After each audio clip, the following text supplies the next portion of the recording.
हे friends, स्वागत है आप सभी का movie stock movie explain channel पे, जिस पर आज मैं रिकैप करने वाली हूँ द पेंगुइन एपिसोड 2 को। तो चलिए अब आपका टाइम बिल्कुल भी ना वेस्ट करते हुए शुरू करते हैं इस वीडियो को, वो भी स्पॉइलर वार्निंग के साथ। लेकिन उससे पहले मेरी एक छोटी सी रिक्वेस्ट, वीडियो को लाइक, शेयर और चैनल को सब्सक्राइब करने की।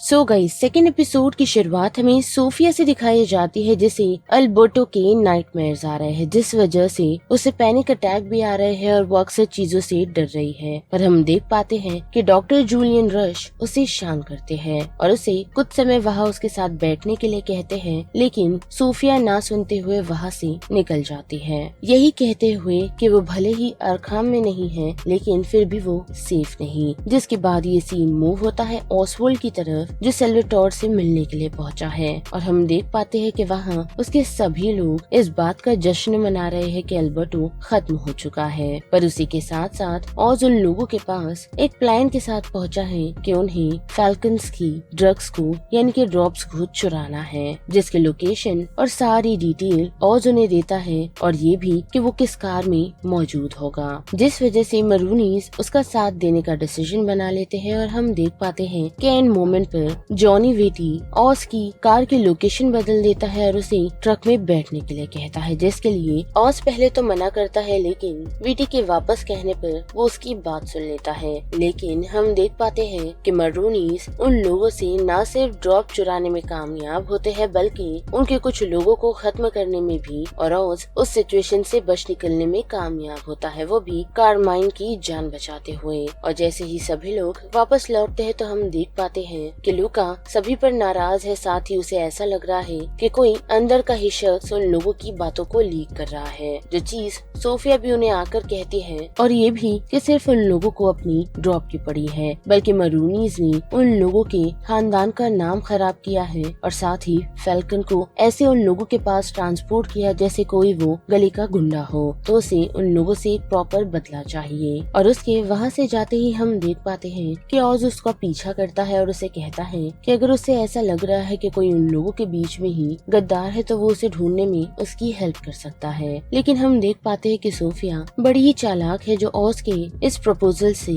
मना कर देती है। साथ ही उसे ये भी कहती है कि अचानक उसे उसकी इतनी फिक्र क्यों हो गई, जिसके जवाब में ऑज उसे नहीं कहता कुछ, और वो उसे मना कर वहाँ से चली जाती है। जिसके बाद ऑज विक्टर के साथ जब घर की तरफ पहुँच रहा होता है तो विक्टर की नजर फ्लड में खोए हुए लोगों के पोस्टर पर पड़ती है, लेकिन ऑज के बुलाने पर वो उसके साथ चला जाता है। और घर जाने पर हम देख पाते हैं कि उन दोनों की बातचीत होती है, जिस बातचीत में ऑज उसे बताता है कि वो किस तरह फैल्कन्स की फैमिली के अंदर आया, यानी कि वो काफी साल पहले एक बारटेंडर हुआ करता था, और पिंची नाम के एक शख्स ने उसे काफी अप्रिशिएट किया, जिस वजह से उसने उसे अपने साथ काम के लिए इनवाइट किया, वो भी एज अ ड्राइवर, जबकि ऑज को कार चलानी भी नहीं आती थी, लेकिन फिर भी उसने हाँ कह दिया। और फ्राइडे की रात को एक लोकल कार चुराकर उसने मंडे तक कार सीख ली, जिसके बाद क्या वो पिंची के साथ ऐसे ही काम करता रहा। लेकिन फैल्कन्स को जब पता चला कि पिंची पुलिस वालों को खबर पहुंचाता था, तो उन लोगों ने उसे खत्म कर दिया, और ऑज को तब से ही उन लोगों ने अपने साथ रखा है। अब वही दूसरी तरफ बात करें सोफिया की, तो हम देख पाते हैं कि कार में जाते हुए हम रेडियो से सुन पाते हैं कि सोफिया ने 7 औरतों की जान ली है, जिस कारण ही उसे सभी लोग हैंगमैन के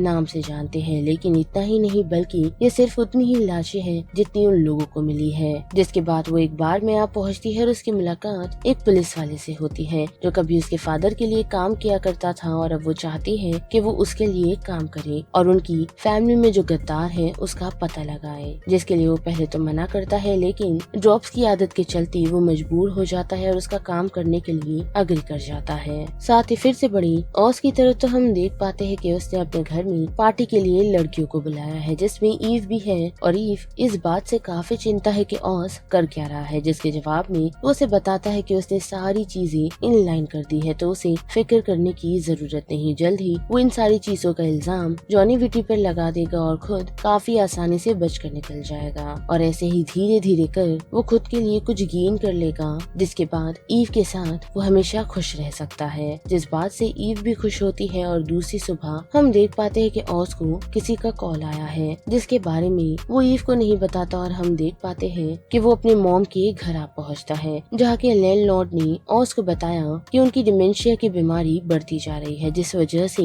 उन्हें एक नर्स की जरूरत है, क्योंकि वो रास्ते पर ऐसे ही घूम रही थी, जिसका ध्यान रखने का वो उसे कहकर वहाँ से निकलने के लिए कहता है। और हम देख भी पाते हैं कि उसकी मॉम घर में बंद रहकर परेशान हो चुकी है और उसे यहाँ से जल्द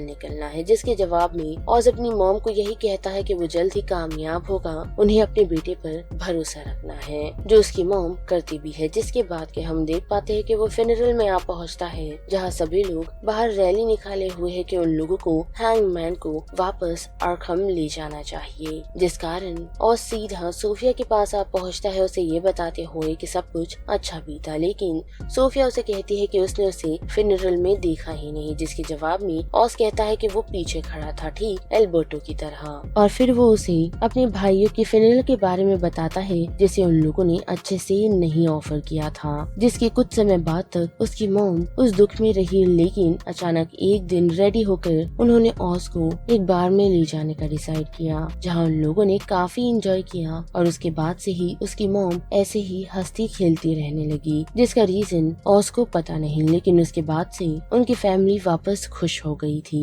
पर अब उसकी मॉम है नहीं, ऐसा वो सोफिया को कहता है। और उसी दौरान हम देख पाते हैं कि कारमाइन सोफिया के पास पहुंच उसे कहता है कि उस डिटेक्टिव ने कुछ ढूंढ निकाला है, और उसके पास पहुंचने पर उन्हें पता चलता है कि वो कोई इन्फॉर्मेशन नहीं बल्कि मरूनी का एक शख्स है जो हॉस्पिटल में पड़ा था, जिस कारण सोफिया कारमाइन को उसे बेसमेंट में ले जाने के लिए कहती है और इन्फॉर्मेशन निकालने के लिए भी, लेकिन फिलहाल अभी वो होश में नहीं। साथ ही हम देख पाते हैं कि ऑस की वो मुलाकात नादिया मरूनी से होती है, जो इस बात से काफी नाराज है कि फैल्कन के लोगों ने हॉस्पिटल से उनके एक शख्स को गायब कर लिया है, तो बेहतर रहेगा कि वो जल्द से जल्द उन्हें ढूंढ कर निकाले। साथ ही ऑज उन लोगों को जॉनी वीटी की वो फोटोज भी दे देता है, जिसमें उसके संबंध किसी और लड़की के साथ दिखाए गए हैं, जिससे वो खुश होती है और जल्द से उसे उस शख्स को ढूंढने के लिए कहती है, ताकि ऑज खुद मुसीबत में ना पड़े। और हम देख पाते हैं कि फ्यूनरल में लौटते ही ऑज सबसे पहले विक्टर को जॉनी वीटी के गाड़ी के अंदर डायमंड्स रखने के लिए कहता है और सीधा अंदर पहुंचता है, जहां जाकर उसे पता चल जाता है कि कारमाइन ने उसे बेसमेंट में रखा हुआ है, जिस बारे में वो मिलोस को जाकर यही कहता है कि उसे भी पता है। पर वो बात सुन काफी हैरान है और सीधा सोफिया से इस बारे में बात करने के लिए पहुंचता है, वो भी कारमाइन को अपने साथ लेते हुए। पर उसी के साथ साथ हम ये भी देख पाते हैं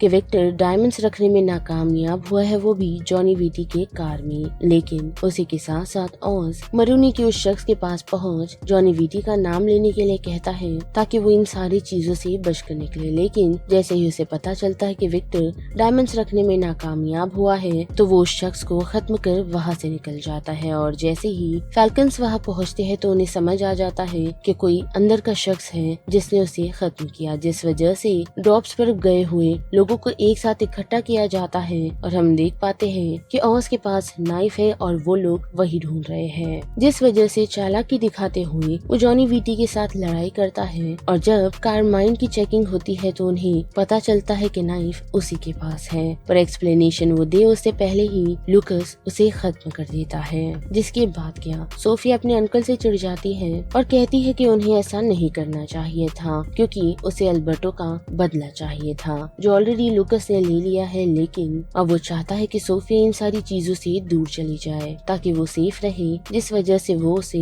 इटली जाने के लिए कहता है, क्योंकि हम नोटिस भी कर पाते हैं कि पार्टी में सभी लोग सोफिया से काफी डर रहे थे, जिन चीजों को सोफिया ने भी नोटिस किया है। जिसके साथ साथ हम देख पाते हैं कि ऑस काफी चिढ़ा हुआ है, जिस वजह से वो विक्टर को ये कहता है कि उसे उसके साथ काम नहीं करना चाहिए, क्योंकि वो काम ठीक से नहीं कर रहा, और अगर उसे करना है तो सोच समझ के करना होगा। जिसके बाद वो वहाँ से सीधा सोफिया को कॉल कर उसे मिलने के लिए पहुँचता है और सोफिया उसे बताती है कि उसे पता ही नहीं था कि उसका ही शख्स इन सारी चीजों में इन्वॉल्व है। साथ ही उन लोगों को कारमाइन के घर से डायमंड्स भी मिले हैं, जो ये प्रूफ करता है कि कारमाइन ने ही एल्बर्ट को खत्म किया था। जिसके साथ साथ अब उसे उसकी फैमिली हिरासत वापस चाहिए, जिसमें अब उसे इन सारी चीजों को हासिल करने के लिए ऑस का साथ चाहिए। तो बस इस वीडियो में इतना ही, जिस बारे में अब आप सभी की क्या राय बनती है उसे लेकर आप मुझे कमेंट सेक्शन में बता सकते हो। साथ ही वीडियो पसंद आई तो वीडियो को लाइक शेयर और चैनल को सब्सक्राइब करना मत भूलिएगा। बाकी मैं मिलूंगी आपसे फिर किसी मूवीज या सीरीज के रिकैप के साथ। तब तक के लिए आप movie stock movie explain channel के बाकी वीडियोस को एंजॉय कीजिए। Till then bye.